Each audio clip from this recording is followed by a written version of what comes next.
자유를 향한 바다 탈북민 이정호의 이야기.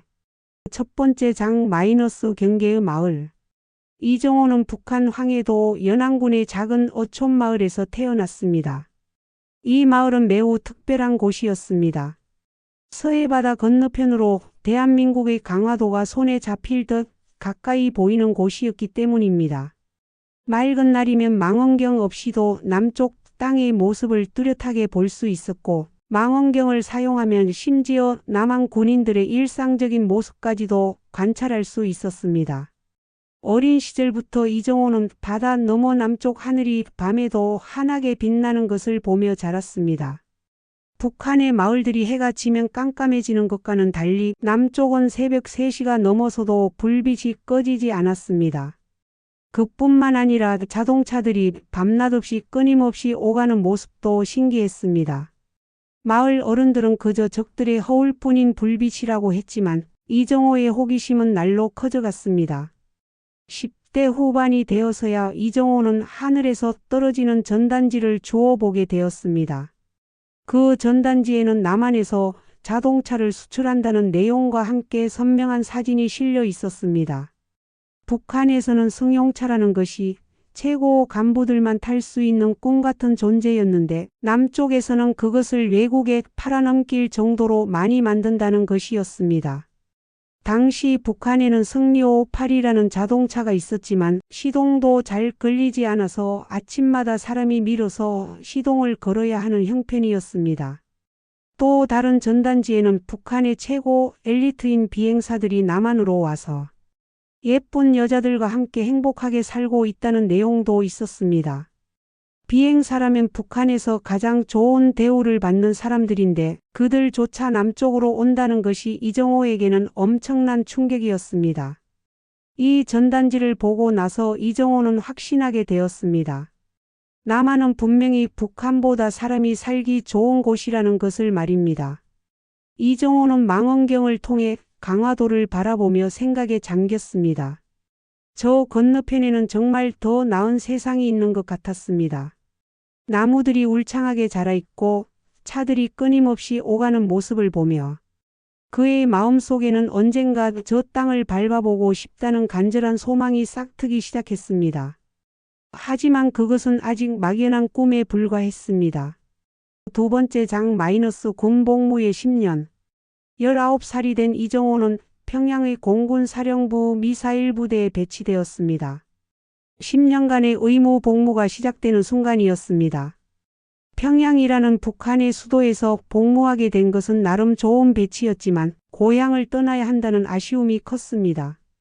군대에서 그는 대한민국을 적이라고 배웠지만 고향에서 본 남쪽의 모습이 머릿속에서 떠나지 않았습니다. 군복무 기간 중 이정호는 통신 담당으로 근무하게 되었습니다. 혼자 근무하는 시간이 많았던 그는 호기심을 이기지 못하고 몰래 라디오 주파수를 돌려 남한 방송을 듣기 시작했습니다. 이는 발각되면 큰 처벌을 받을 수 있는 위험한 행동이었습니다. 통신실은 일반 군인들의 출입이 금지된 곳이었기 때문에 혼자 있을 때 이런 일이 가능했지만 들키면 반역자로 몰릴 수도 있는 일이었습니다. 남한 방송에서는 탈북민들이 직접 나와서 자신들의 남한 생활을 생생하게 들려주었습니다.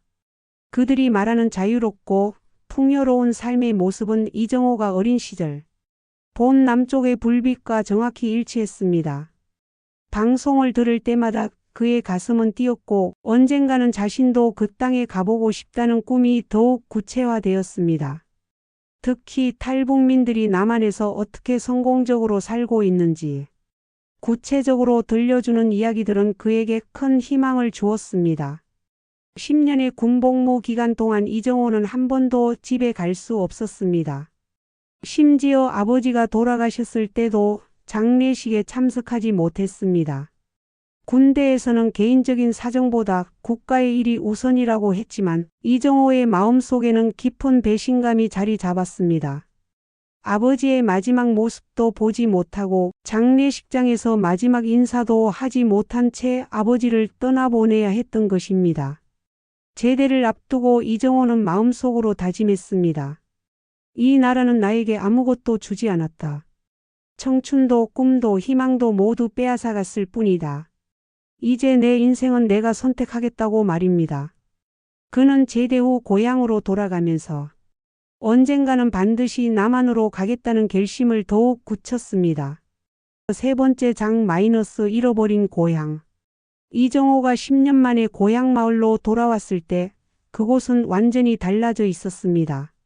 어린 시절 기억 속의 푸른 산과 과일 나무들은 모두 사라지고 민둥산만 남아 있었습니다. 감나무, 배나무, 사과나무 할 것 없이 모든 나무들이 베어져 땔감으로 쓰였고 산사태를 막을 수 있는 것은 아무것도 남지 않았습니다.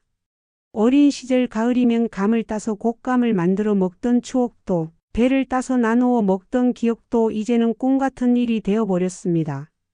아버지는 이미 세상을 떠나셨고 어머니는 아들이 돌아온다는 소식에도 기쁨보다는 걱정이 앞섰습니다. 먹을 것이 부족한 상황에서 가족이 늘어나는 것이 부담스러웠기 때문입니다. 이정호는 자신이 10년을 바친 조국이 자신에게 준 것이 무엇인지 되돌아보았습니다. 청춘도 꿈도 아버지와의 마지막 시간도 모두 빼앗아간 채 황폐해진 고향만 남겨둔 것이었습니다. 그 즈음 남북 관계의 변화의 바람이 불었습니다. 김대중 대통령이 평양을 방문하며 남북 관계가 급속히 개선되는 모습을 보였습니다. 햇볕 정책이라는 이름으로 남북 간의 교류와 협력이 확대되고 있었습니다. 이정호는 라디오 방송을 통해 이 소식을 들으며 고민에 빠졌습니다. 지금 탈북을 시도한다면 오히려 북송될 수도 있겠다는 생각이 들었기 때문입니다. 남북 관계가 좋아지는 시점에서 탈북을 시도한다면 남한에서도 북한을 의식해서 자신을 다시 돌려보낼 수도 있다는 계산이었습니다. 결국 이정호는 기다리기로 결심했습니다. 남북 관계가 다시 악화될 때까지, 자신의 탈북이 성공할 수 있는 시기까지 참고 기다리기로 한 것입니다. 그는 업으로 일하며 바다에 대한 지식을 쌓아가면서 언젠가 올 기회를 철저히 준비했습니다. 조수의 흐름, 바람의 방향, 날씨의 변화 등 바다에서 살아남기 위해 필요한 모든 지식을 체득해 나갔습니다. 그렇게 또 다시 10년의 세월이 흘렀습니다. 이정호는 이제 40대가 되어 있었지만 자유를 향한 그의 의지는 오히려 더욱 단단해져 있었습니다. 이 10년을 기다린 만큼 반드시 성공해야 한다는 다짐도 더욱 확고해졌습니다. 네 번째 장 기회의 순간. 2008년 드디어 이정호가 기다리던 순간이 찾아왔습니다. 이명박 대통령이 취임하면서 북한에 대해 강경한 입장을 표명했고 비핵 개방 3천이라는 정책을 발표했습니다. 북한이 핵을 포기하고 개혁 개방을 하면 국민소득 3,000달러까지 지원하겠다는 내용이었습니다. 북한 당국은 이를 맹렬히 비난하며 남북 관계는 다시 냉각되기 시작했습니다. 이정호는 이것이 바로 자신이 기다려온 기회임을 직감했습니다. 음력 5월 5일 단오절이었습니다. 이날은 어부들이 꽃게잡이를 쉬고 술을 마시며 명절을 보내는 날이었습니다. 평소에는 꽃게 그물을 도둑 맞지 않도록 1시간마다 교대로 경비를 서야 했지만 단오날만큼은 모든 어부들이 술을 마시고 깊게 잠들었습니다. 이정호는 이 기회를 놓칠 수 없다고 생각했습니다. 20년을 기다린 기회를 놓친다면 다시는 이런 완벽한 조건이 오지 않을 것 같았습니다. 동료들이 모두 취해서 잠든 새벽, 그는 조용히 작은 목선에 올랐습니다. 평소에는 큰 배에 매달려 있던 작은 목선이었습니다. 75마력짜리 큰 어선에 여러 척의 목선을 매달아 놓고 꽃게가 잘 잡히는 곳에 정박한 후 작은 목선들로 나누어 조업을 하는 방식이었는데 이정호는 그중 한 척을 가져온 것이었습니다. 준비물은 간단했습니다. 말린 광어 3마리와 물 1통, 그리고 바다를 건널 수 있다는 확신뿐이었습니다. 10년간 어부로 일하며 축적한 바다. 지식과 조수의 흐름에 대한 이해가 그의 유일한 무기였습니다. 하지만 너무 많은 준비물을 챙기다가 발각될 위험보다는 최소한의 준비만 하고 신속하게 출발하는 것이 더 안전하다고 판단했습니다.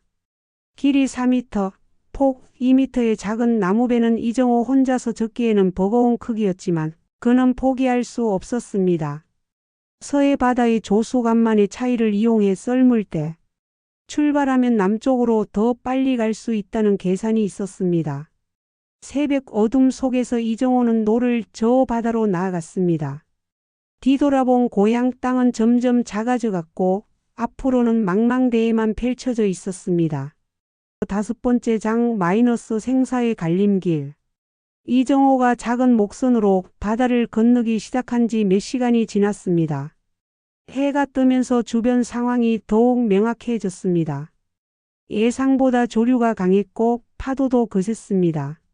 하지만 이미 중간 지점을 넘어선 상황에서 되돌아갈 수는 없었습니다. 돌아간다면 확실한 죽음이 기다리고 있었고 앞으로 가야만 살 길이 있었습니다. 시간이 지나면서 이정호의 체력은 점점 고갈되기 시작했습니다. 손에는 물집이 잡혔고 온몸이 아팠지만 노를 쉴 수는 없었습니다. 조류를 거슬러 올라가야 하는 구간에서는 더욱 힘이 들었습니다. 잠시라도 노를 멈추면 배가 다시 북쪽으로 떠밀려갈 위험이 있었기 때문입니다. 가장 위험한 순간은 임진강 하구 근처에서 찾아왔습니다.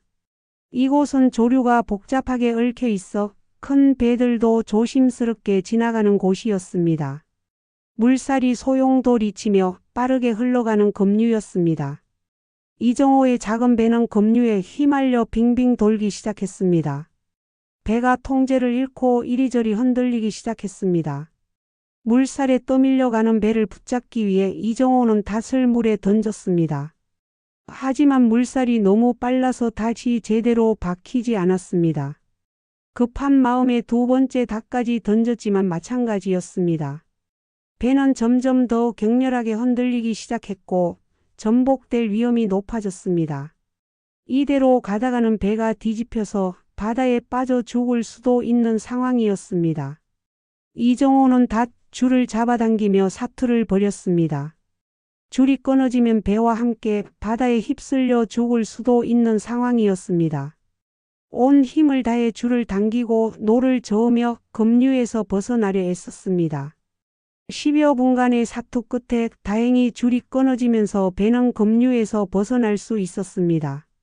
만약 줄이 끊어지지 않았다면 배째로 물속으로 끌려 들어갔을 것입니다. 죽음의 고비를 넘긴 이정호는 다시 남쪽을 향해 노를 저었습니다. 손에는 물집이 잡히고 온몸이 아팠지만 자유를 향한 의지만큼은 꺾이지 않았습니다. 28시간의 긴 여정 중 가장 힘든 순간이었지만 동시에 자신의 의지가 얼마나 강한지 확인하는 순간이기도 했습니다. 6번째 장 꿈의 실현. 28시간의 사투 끝에 이정호는 드디어 남한 해역에 도달했습니다. 새벽 햇살이 바다를 비추는 가운데 저 멀리 한국 해군의 경비정이 나타났습니다.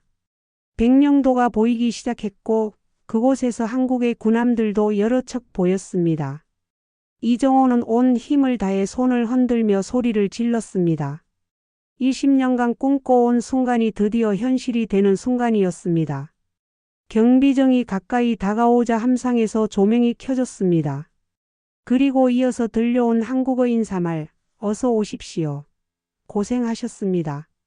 이정호는 그 순간 10년간 꿈꿔온 일이 현실이 되었다는 것을 실감했습니다.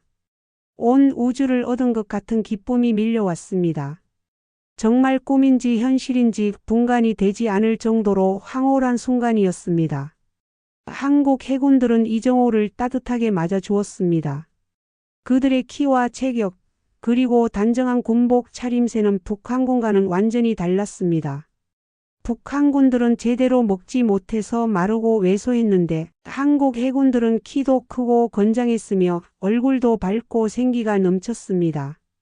군복도 몸에 딱 맞게 잘 갖춰 입고 있어서 정말 멋있어 보였습니다.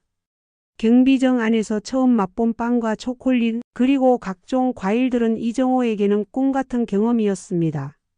특히 초콜릿 파이는 북한에서 비행사들만 먹을 수 있는 최고급 음식인데 여기서는 그냥 일반적으로 주는 음식이라는 것이 놀라웠습니다. 배가 터질 정도로 먹어도 아무도 뭐라고 하지 않았습니다. 경비정의 시설에도 놀랐습니다. 깨끗한 내부와 큰 텔레비전 그리고 진동도, 소음도 거의 없이 빠르게 달리는 모습은 북한의 낡은 선박들과는 차원이 달랐습니다. 북한의 경비정은 소련에서 만든 오래된 것으로 엔진 소리도 크고 진동도 심했는데 한국의 경비정은 조용하고 부드럽게 움직였습니다. 이정호는 비로소 자신이 얼마나 뒤떨어진 곳에서 살아왔는지 깨달았습니다. 인천항에 도착하자 기자들이 몰려와 플래시를 터뜨렸습니다. 그런 카메라들과 레이저 빛들을 처음 본 이정호는 마치 구석기 시대에서 온 사람 같은 기분이었습니다. 하지만 동시에 자신이 정말로 자유의 땅에 도착했다는 확신이 들었습니다. 국정원 요원들과 함께 조사기관으로 향하는 차 안에서 이정호는 창밖 풍경에 압도되었습니다. 7번째 장 새로운 시작. 조사기관에서의 생활은 이정호에게 연속된 놀라움이었습니다. 개인 방에 딸린 화장실과 샤워 시설, 천장에서 떨어지는 따뜻한 물, 그리고 변기에서 나오는 물소리까지 모든 것이 신기했습니다. 마치 자신이 왕이 된 것 같은 기분이었습니다. 북한에서는 상상도 할 수 없었던 시설들이었습니다. 특히 샤워장에서 천장에서 분수처럼 떨어지는 따뜻한 물을 맞으며 목욕하는 경험은 정말 꿈만 같았습니다. 첫날 밤 이정호는 잠을 이루지 못했습니다. 창문 밖을 내다보니 새벽 3시가 넘어서도 자동차들이 계속 오가고 있었고 불빛들이 꺼지지 않았습니다. 이것이 바로 자신이 어린 시절 북한에서 바라보던 그 밝은 세상이었습니다. 진짜 밝은 세상에 와 있다는 실감이 났습니다. 조사 과정에서 이정호는 한국 사회에 대해 더 많은 것을 알게 되었습니다. 신문에서 본 운전면허 학원 광고는 특히 인상적이었습니다. 숙식을 제공하면서 기술을 가르쳐 준다는 내용이 북한에서는 상상할 수 없는 일이었기 때문입니다. 북한에서는 강제로 모든 것이 정해지는데 여기서는 개인이 선택할 수 있는 권리가 있다는 것이 놀라웠습니다. 하나원을 나온 이정호는 곧바로 그 학원을 찾아갔습니다. 그리고 운전면허를 취득한 후 본격적인 사회생활을 시작했습니다. 처음에는 자유북 한 방송에서 기자로 일하며 북한의 실상을 알리는 기사들을 썼습니다. 특히 북한이 건설하고 있는 댐의 위험성과 그 과정에서 희생되는 많은 군인들의 이야기를 다룬 기사가 큰 반향을 일으켰습니다. 북한에서는 모든 공사를 인력으로 하면서 많은 사람들이 죽어나가는데 한국에서는 기계로 안전하게 공사를 한다는 것을 알리고 싶었습니다. 이후 이정호는 지붕 공사, 트럭 운전 등 다양한 일을 경험했습니다. 트럭을 몰고 전국을 다니며 한국의 아름다운 자연과 잘 정비된 도로, 그리고 어디서나 자유롭게 이동할 수 있는 환경에 감탄했습니다. 특히 강릉 바닷가에서 자유롭게 바다에 들어가 수영을 한 경험은 북한에서는 꿈도 꿀 수 없었던 일이었습니다. 북한에서는 바다 근처에도 함부로 갈 수 없었는데 여기서는 누구나 자유롭게 바다를 즐길 수 있었습니다. 목표했던 월 $1,000 수입도 달성했고 때로는 $2,000까지 벌어들였습니다. 투잡, 쓰리잡을 해도 전혀 힘들지 않았습니다. 자유로운 환경에서 자신의 노력만큼 대가를 받을 수 있다는 것이 그에게는 큰 동력이 되었습니다. 8번째 장 더불어 사는 삶. 현재 이정호는 평택시 환경미화원으로 일하고 있습니다. 매일 새벽 다른 사람들보다 30분 일찍 일어나서 청소를 시작합니다. 거리를 깨끗하게 청소하며 시민들에게 깨끗한 환경을 제공하는 일에 큰 보람을 느끼고 있습니다. 한국은 어딜 가도 정말 깨끗한 나라였습니다. 음식물 쓰레기나 재활용품들을 제대로 분리수거하는 시민들의 의식 수준도 높았습니다. 무엇보다 감동적인 것은 주민들의 따뜻한 마음이었습니다.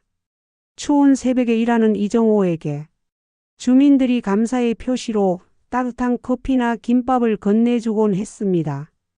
김밥집 사장님은 새벽 일찍 나와서 일한다고 따끈따끈한 김밥을 내어주기도 했고, 명절 때가 되면 송편이나 명절 선물까지 챙겨주는 분들도 있었습니다. 이런 일상의 소소한 친절들이 그의 마음을 따뜻하게 만들었습니다. 이정호는 당연히 자신이 할 일을 하면서 돈을 받는 것뿐인데 주변에서 고마워하고 격려해주는 모습을 보며 큰 보람을 느꼈습니다.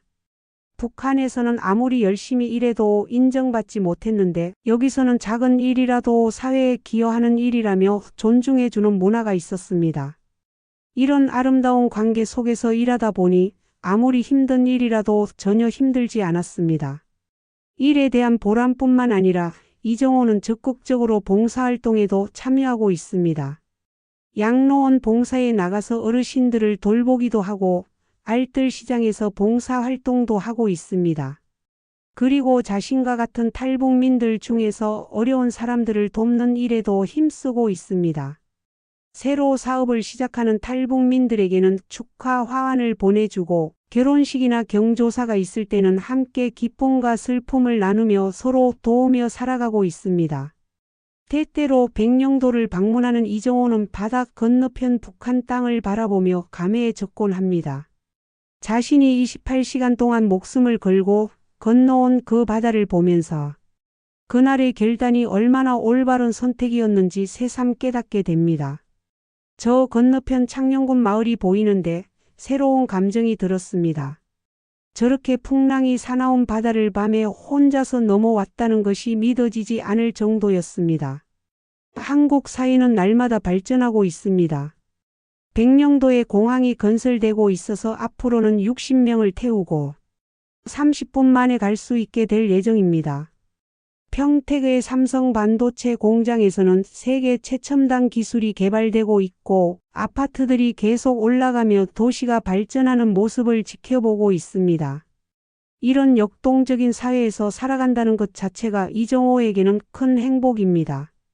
사람이 늙어가는 것이 아니라 오히려 젊어지는 느낌을 받을 정도로 활기찬 사회였습니다.